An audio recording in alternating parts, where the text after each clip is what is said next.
Assalamualaikum warahmatullahi wabarakatuh. Bismillahirrahmanirrahim. Tabarakalladzi nazzala al-furqana ala 'abdihi liyakuna lil 'alamina nadhira. Allahumma shalli wa sallim ala sayyidina Muhammad wa ala alihi wa sahbihi wa barik wa sallim asma'in. Amma ba'du. Ingkang kula hormati Kyai Haji Abdul Hanan wa ahli baiti, sedanten kanca-kanca santri peminat ilmu tafsir dan ilmu hadis ingkang kula hormati. Berbicara tentang ilmu tafsir,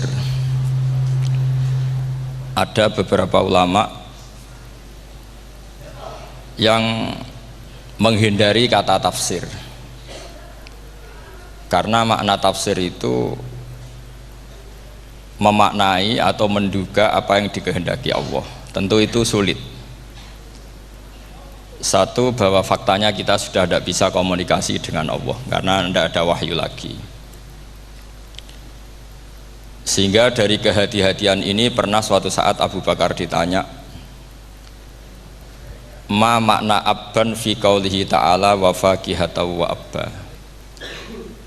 Beliau menjawab, saya tidak lagi pantas hidup di atas bumi, di bawah naungan langit, jika saya mengatakan naqulu fil Quran, jika saya harus berpendapat tentang Quran apa yang tidak saya ketahui. Itu kehati-hatian yang dilakukan Sayyidina Abi Bakrin As-Siddiq. Tapi teori ini berbanding paradok, berbanding ekstrim, ketika bahwa Quran itu diturunkan itu sebagai hudan, sebagai petunjuk, kedua sebagai bayanan, sebagai penjelas. Dan ini yang saya yakini, kalau sebagai penjelas, Quran itu harus jelas sekali dan bisa menjelaskan. Dan Quran mensifati dirinya wal kitabil mubin, demi kitab yang memberi penjelasan. Sehingga dari sudut ini orang kafir pun mungkin memahami Quran. Dan menurut saya orang kafir pun bisa paham Quran. Kalau Ahok itu melintir Quran, tidak memahami Quran, paham? Senok harganya itu melintir Quran tapi tidak memahami Quran. Tapi bahwa Quran itu bisa difahami orang kafir itu ya. Logikanya gampang begini, kata Imam Syafi'i dalam kitab Ar-Risalah. Ketika Quran turun, itu pendengarnya itu udah ada yang muslim, belum ada santri Kewagian, nggak ada santri Lirboyo, udah ada santri Sarang. Pendengarnya itu non muslim. Nah ini sampai angan-angan, ketika Quran turun tuh pendengarnya muslim atau non muslim? Non muslim. Andai kan Quran itu turun tidak difahami orang kafir, maka lalu objeknya siapa, sasarannya siapa?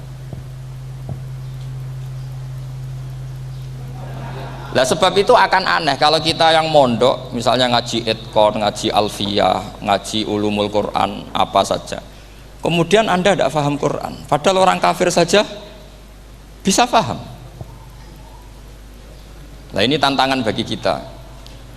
Sing kafir wae iso paham Quran, masa kita santri tidak paham Quran. Makanya begini, di antara awal-awal periode Makkiyah ada surat disebut Qul ya ayyuhal kafirun. Katakan Muhammad ya ayyuhal kafirun. Karena mukhotabnya atau lawan dialeknya Nabi adalah orang-orang apa? Kafir. Mereka paham ketika dijelaskan Quran, paham. Dan sebagian mereka menjadi mukmin karena paham. Itu termasuk isi makalah yang saya utarakan di sini. Mereka tanya, ya Muhammad, siflana rabbak amin dahabin amin nuhasin amin hajarin. Karena orang kafir jahiliyah itu punya tren yang namanya Tuhan itu fisik. Mereka punya Lata, punya Uzza, punya Hubal. Sehingga kalau Tuhan-Tuhan kita ini dari batu, Muhammad, katanya Anda punya Tuhan yang berbeda. Lalu Tuhan Anda ini dari emas atau dari perak. Turunlah ayat Qul huwallahu ahad Allahus